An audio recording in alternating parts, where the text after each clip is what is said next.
estamos haciendo exactamente lo mismo, ¿no? Es un acto de profunda deshumanización y de alienación, como tú señalas, ¿no? Me parece que el medio audiovisual, por sus circunstancias estructurales económicas, es muy proclive a hacer este tipo de cosas, ¿no? A buscar eh, la nota, aquello que detone la mayor cantidad de espectadores, que acerque a la mayor cantidad de gente a un producto específico y lo haga exitoso, ¿no? O sea, hay una contradicción muy profunda entre el funcionamiento del capital, que mantiene a los medios audiovisuales, y el interés de los creadores de tener contenidos sensibles que acerquen las emociones de unos hacia otros, ¿no? Creo que al periodismo le pasa un poco lo mismo muchas veces, ¿no? Y que es una contradicción estructural profunda, y ese segmento de la película pues trata de ponerlo ahí en evidencia.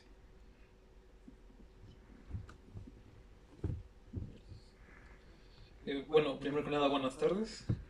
Gracias. A mí me interesaría saber si esta película fue basada en uno de los 153 casos de desaparecidos en el metro de la Ciudad de México y si hubo problemas al grabar dentro del mismo metro de la Ciudad de México. No está basado en ningún caso documentado de desaparición en el metro. Eh,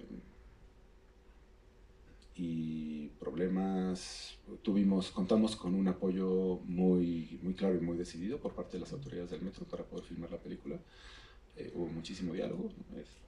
Juan Pablo Miquelray, que es el productor de la película, que está aquí, se aventó toda la gestión con las autoridades, que implicó una buena cantidad de reuniones, lecturas del guión, donde pues, nosotros planteábamos necesidades y ellos nos planteaban limitantes, y poco a poco fuimos encontrando los esquemas de producción que permitieran sacar adelante lo que la película necesitaba. En ese sentido, estuvimos todo el tiempo acompañados, ¿no? Hubo una persona del metro que nos acompañó en todos los rodajes, incluso de madrugada. Muchísima colaboración por parte de los pilotos, de la gente que labora en el metro en el día a día. Adriana Paz aprendió a conducir el metro.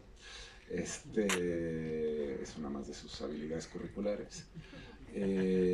La verdad es que quedamos muy agradecidos con la apertura que tuvieron las autoridades del metro en su momento cuando filmamos. Y de los casos de desaparición del metro, pues justo es un tema que a ellos les preocupa porque genera como una especie de estigma, ¿no? hacia la institución.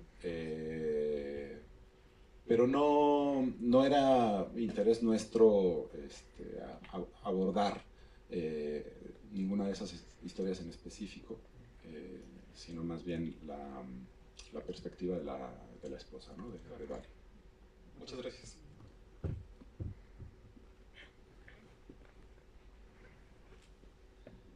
Hola, buenas tardes. Hola. Regresando un poco a lo del metro, a mí me gustaría preguntarte qué fue lo que te motivó a presentar la película en gran parte en el metro, ¿no? En este espacio que es muy conocido por la ciudad, que se me hace muy curioso porque muy pocas películas pasan tanto tiempo en este espacio, ¿no? Es un espacio que todos o la gran mayoría conocen. Y es una de las cosas que de entrada más interesa, ¿no? Al menos cómo te adentras en la película, y creo que lo logras de manera excelente. Entonces me gustaría saber las decisiones creativas o qué te llevó a decidir, ¿no? Basar la historia en este espacio. Pues soy usuario del metro desde los 11 años. No sé manejar, no tengo coche, entonces en esta ciudad me muevo principalmente en transporte público. Y justo el otro día platicaba con alguien sobre la película, y recordaba que cuando yo empecé a utilizar el metro fue porque mi mamá me dijo que ya no me iba a llevar a la escuela.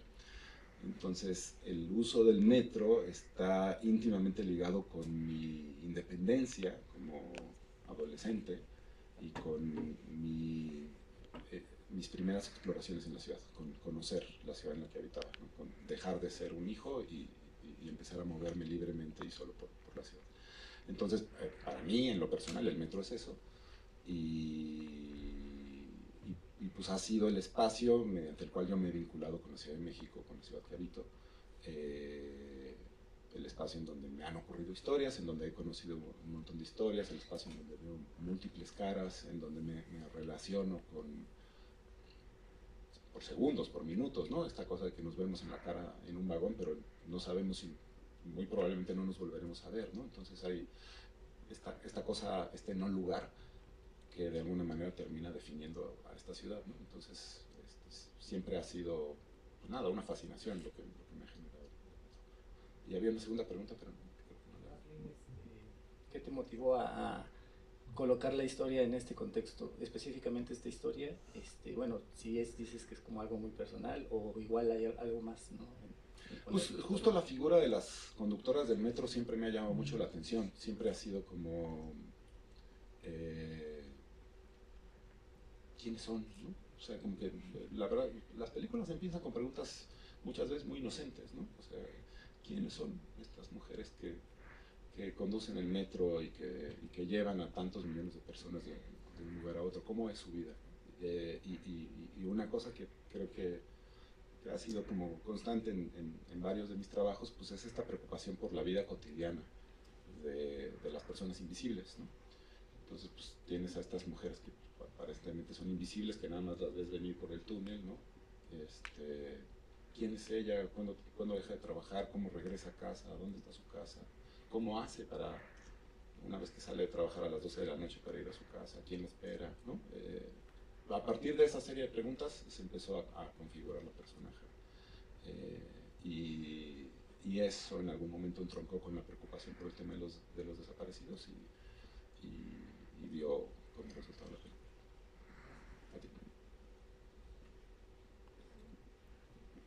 Si gustas, podemos presentar al crew. Sí. Bueno, tenemos a varias personas que son parte de la realización de la película por acá. Por un lado está aquí Alejandro Taola, el compositor de la música.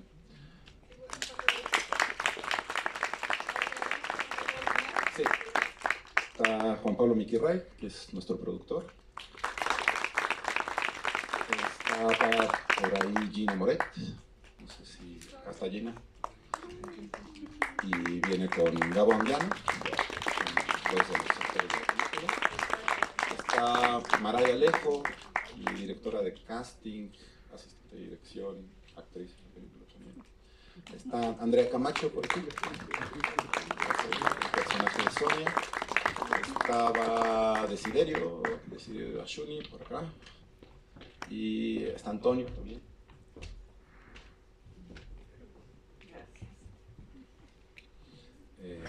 Antonio es el jefe de estación de una de las escenas del metro. Y no sé si se me olvida alguien.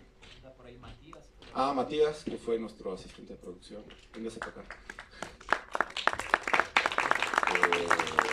No se me olvida nadie, ¿verdad? También si quieren hacerle alguna pregunta. ¿Tienen alguna pregunta para alguien? Se pueden centrar para tomar fotos. Gracias. ¿Vamos para allá? Sí. ¿Te gustó? No. Al final de la pandemia. 2022 finales. ¿Listo? Sí. Adelante, te pregunto. Hola, buenas tardes. Les tengo tres preguntas y quisiera saber que al grabar de la película se llevaron un mensaje de aprendizaje y cómo fue su experiencia. ¿Para quiénes? A ti ¿Para mí? y a una actriz. ¿De aprendizaje en qué sentido? Bueno, sobre la reflexión de la que dijo usted. Pues creo que no es una película que ofrezca soluciones a un problema de esta complejidad, sino más bien una película que hace preguntas, ¿no? Y que pretende también esa mirada final de Adriana hacia cámara, esa mirada que rompe la cuarta pared, pues creo es el aprendizaje, ¿no? O sea, ¿cuál es nuestro lugar dentro de este complejo entramado social? ¿Cuál es nuestra corresponsabilidad con todo aquello que ocurre? ¿Y cuál es también nuestra posibilidad de terminar siendo víctimas de un evento violento en las condiciones actuales en las que está el país, ¿no? Creo que tendría que ver con eso. Y...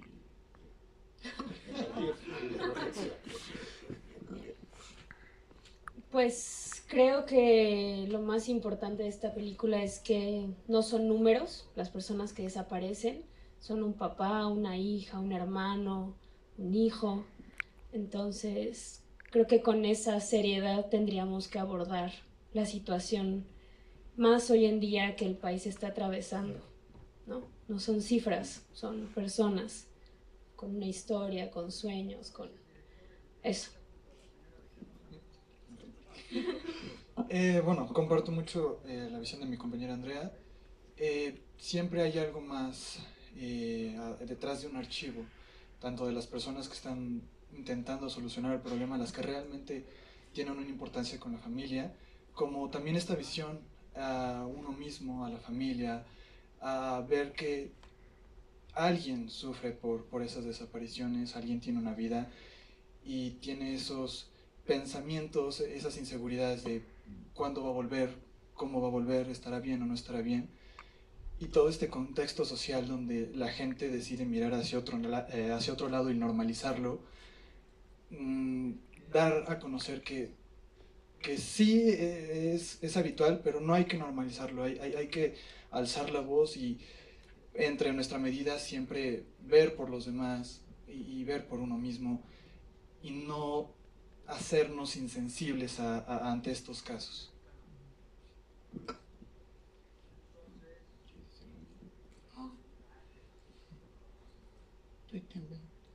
Buenas tardes. Creo que es una película punto por punto perfecta, maravillosa, de verdad. Estoy muy contenta de que haya podido hacer este personaje y no, tengo un nudo en la garganta. Diario pienso, diario, todos los días. Veo los noticieros y digo, ¿qué vamos a hacer? Porque no puedo decir más que todos los días. ¿Qué vamos a hacer? ¿Verdad? Y muchas gracias. Gracias a todos. Gracias a todos. Gracias. Tenemos otra pregunta, por favor. Hola, buenas tardes. Tres preguntas. Van un poco en el ámbito de lo formal. Primero, ¿por qué decidieron que fuera en blanco y negro la película?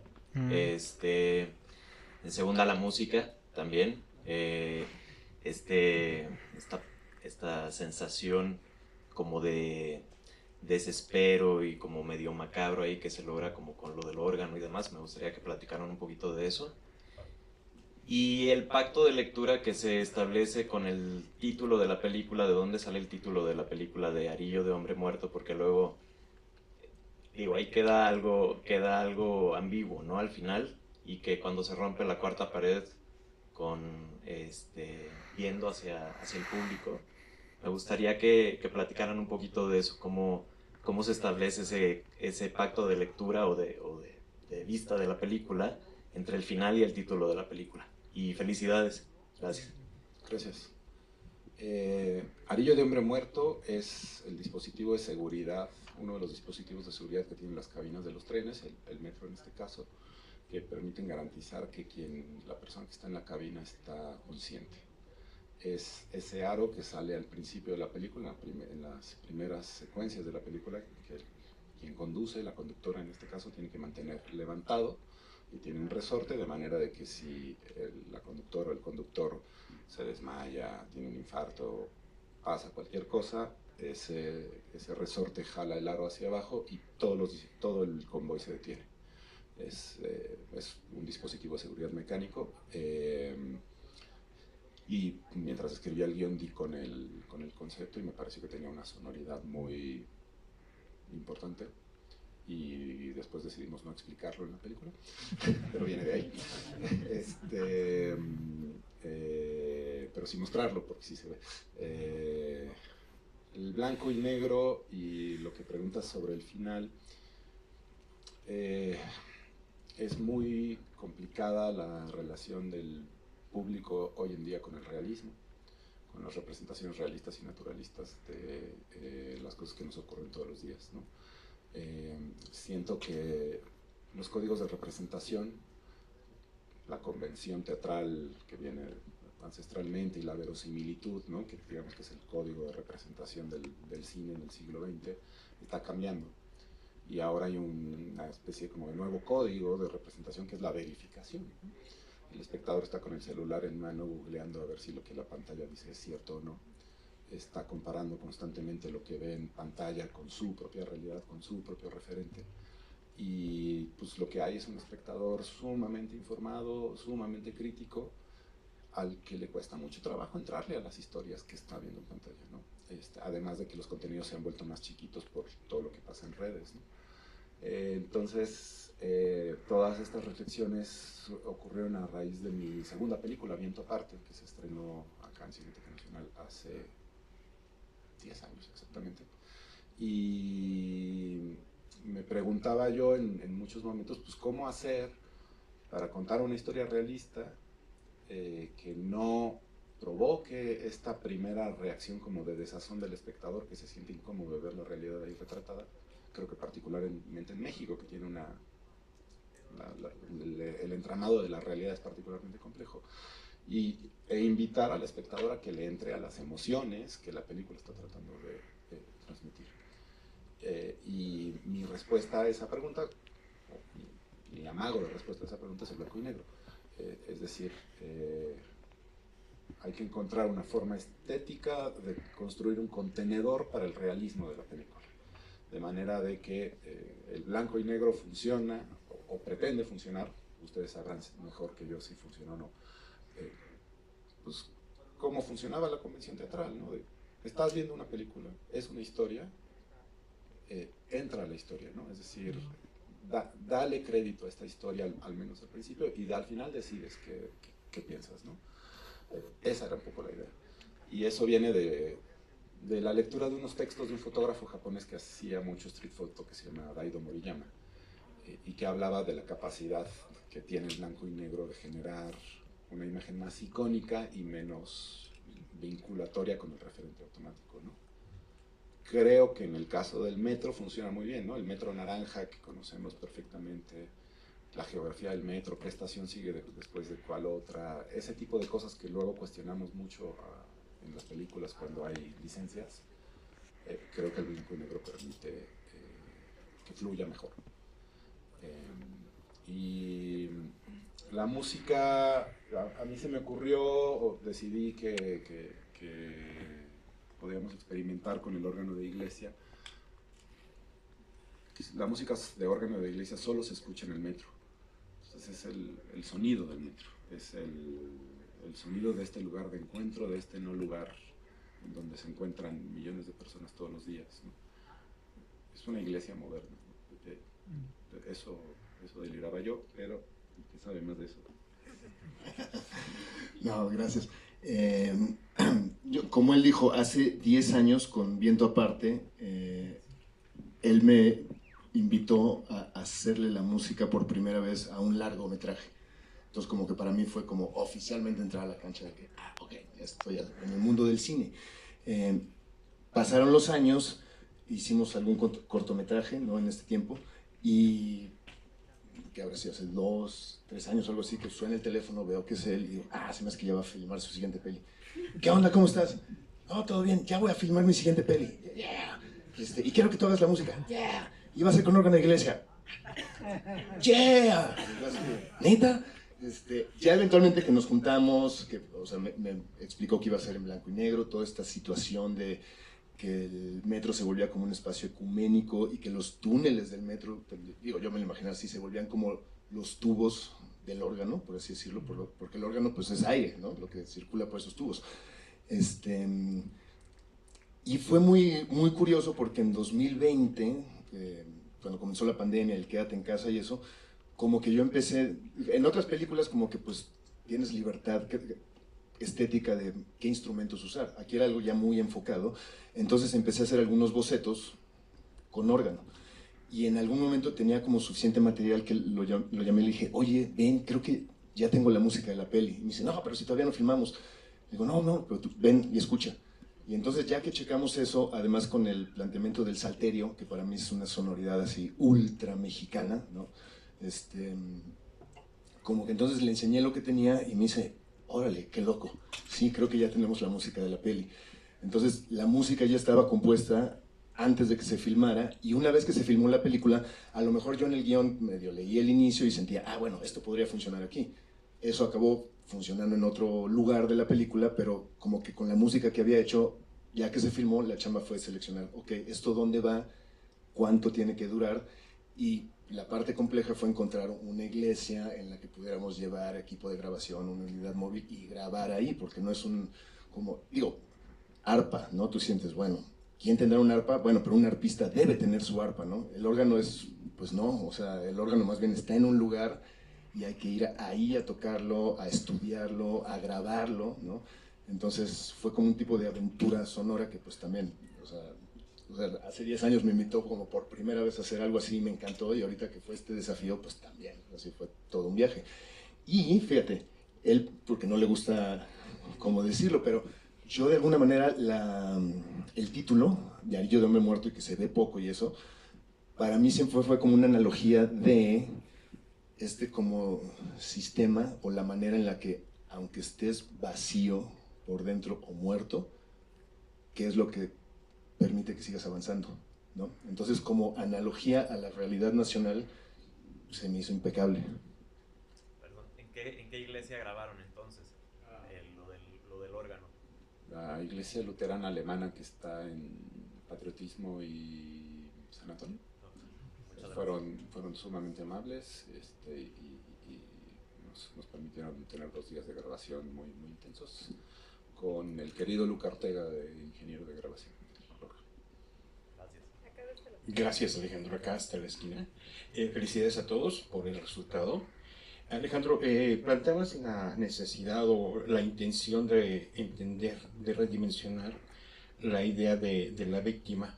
Me quiero referir a 2 momentos particulares. El primero es la memoria en la secuencia de la habitación del hotel, y la segunda es precisamente el final de la película, la mirada. Me gustaría que nos compartieras un poco la idea o tal vez la necesidad de replantearnos lo que es la memoria de las víctimas y la mirada que nos permite reconocernos unos a otros con un horizonte un tanto ético. Esa es la primera pregunta. Y la segunda pregunta, hablabas también del metro como este espacio de encuentro que cotidianamente circulamos y que nos va permeando. Veo que en el título Arillo de Hombre Muerto recuperas la tipografía del metro. Me gustaría saber si hay otros elementos gráficos o visuales que tú rescates e integres en el discurso visual de tu película. Gracias. Bueno, lo de la tipografía surgió ya más bien hacia la elaboración del primer póster. El póster que tenemos afuera es un segundo póster, que bueno, cumple con funciones distintas. Ambos fueron diseñados por Nandeye García. No sé si hay como una recuperación de otros iconos gráficos. En realidad, quizás hay una búsqueda de locaciones, la unidad Iztacalco donde filmamos, que tiene esta cosa medio brutalista, que también tiene el metro. Así hay una búsqueda de ciertos espacios que de alguna manera remiten a la inmensidad de la ciudad, y pues una búsqueda de retratar a los personajes en estos entornos en donde está el cemento y el concreto por encima de ellos, ¿no? O sea, hay una cosa muy bonita que nos enteramos, ¿no? Seguro todos han visto estos edificios que son del metro, que hay muchos sobre San Cosme, el metro Jonacatlán también tiene uno, ¿no? Que tienen esta arquitectura muy, muy peculiar. Pues esa arquitectura es precisamente el parabrisas de las cabinas de metro, reproducido múltiples veces. Dato curioso que yo no sabía, y me enteré haciendo la película. Y la primera pregunta era... La primera pregunta eran los 2 conceptos de memoria y de mirada. Sí, o sea, creo que si la víctima tiene que ser perfecta y tiene que ser heroica, pues tiene que permanecer anclada a perpetuidad en una búsqueda de verdad y justicia que obedece más bien a la concepción que tenemos de los personajes en el cómic que a cómo funciona nuestra vida y nuestra cotidianidad. En ese sentido, creo que la película trata de preguntarnos a nosotros como sociedad, pues qué lugar le damos, qué salidas le damos a las víctimas de la violencia, ¿no? Es decir, podemos aceptar como sociedad que una víctima de violencia, de una cosa terrible, irreparable, pueda volver a ser feliz. Podemos aceptar que pueda sentir placer. Podemos aceptar que pueda buscar el gozo. Podemos aceptar que retome su vida y que deje atrás aquello que le pasó. O socialmente les estamos asignando el deber de convertirse en monolitos de memoria, ¿no? No sé, o sea, creo que es una pregunta que la película intenta plantear y gracias por tu pregunta. Bueno, de verdad que yo agradezco mucho la película, Alejandro. Agradezco mucho el trabajo de producción, el trabajo de actuación también es impresionante. Adriana Paz es de veras, ahora sí que la palabra sublime es clave, ¿no? Y también agradezco mucho la música de Alejandro Taola, que permite dar todo un elemento de ese horror cotidiano que enfrentamos en ocasiones cuando nos detenemos a mirar estas historias, ¿no? No hay duda de que es un trabajo como otras de tus películas, de una enorme originalidad. Y yo quisiera, pues eso, ¿no? Un poco que nos hablaran brevemente de este ejercicio de producción, que es de negociación, de concertar, de establecer vínculos con las personas del metro, que bueno, por mucha buena disposición que tengan, pues se han de ver puesto muy nerviosas, ¿no? Y luego de pronto también ya lo hizo Alejandro y me parece muy grato, ¿no? Alejandro Taola, pero ese trabajo creativo para generar esa atmósfera musical, que además es impresionante en cuanto a la película. Y a ti, Alejandro, preguntarte sobre eso, ¿no? Hemos visto, pues quizá en los últimos 2 años o 3 años yo me he aventado, pues 10 películas mínimo sobre desaparecidos, ¿no? Y bueno, el riesgo creativo de asumir este tema, pero además plantearlo, como decía una colega al principio de este encuentro, con una serie de subtramas que nos muestran una realidad humana de enorme complejidad, ¿no? Hola. Pues sí representó un enorme reto toda la gestión con la gente del metro. Yo me acuerdo que fue una de las cosas ya entrándole de lleno a la producción, en la preproducción dije esto requiere una atención inmediata. Y una de las cosas que se decidió y que yo también decidí como productor fue no delegar eso. O sea, como que en algún momento dije, no quiero intermediarios ahí porque el metro, como ustedes bien saben, pues está formado por muchas entidades, ¿no? Hay una parte de administración del Estado, pero también hay sindicatos y, bueno, hay usuarios, los usuarios del día a día también opinan y también dicen y van y se quejan y hay filmaciones que las paran los usuarios que dicen, oye, están filmando y es nuestro espacio, o yo tengo 1 hora para transportarme y se tardó en pasar el metro y ahora, entonces es un espacio con todas estas aristas y al darnos cuenta de eso y saber la importancia, pues bueno, decidí estar ahí en la negociación hasta que finalmente fluyó y sí, estuvimos con muchísimo apoyo, pero también con muchísima vigilancia. Teníamos a alguien ahí todo el tiempo, muchas veces para decirnos, aquí ya no se puede, ¿no? Esto no se puede hacer. Y a veces eran nos rotundos que tuvimos que solventar de pues, maneras creativas, ¿no? Pero bueno, pues finalmente ahí está la película y la gestión se logró y agradecemos también a la gente del metro y a los usuarios que nos puedan escuchar. Muchas gracias a los usuarios que por ahí nos encontraron, aunque filmamos muchas secuencias en la madrugada, que son los permisos que nos dan cuando se usa el convoy. Nadie estuvo en riesgo cuando manejó Adriana Paz, eso es importante decirlo, no se chocó ninguno. Pero hay veces que sí hicimos secuencias deliberadamente buscadas así por el director, donde la idea era que estuviera la gente del metro. Sabíamos que no íbamos a llegar a reconstruir ese ambiente con los presupuestos que tenemos a veces en México, no podemos llevar a 100 extras, 200 y cubrir, ¿no? Entonces desarrollamos una estrategia de tener algunos extras cerca que nos ayudaban como a cubrir los primeros planos, pero la mayor parte de la gente que ven en los pasillos, en algunos vagones, es gente real que está ahí en el metro. Les agradezco su tiempo. Hagamos una foto y si gustan continuamos la conversación afuera. Vale. Muchas gracias. Gracias a todos.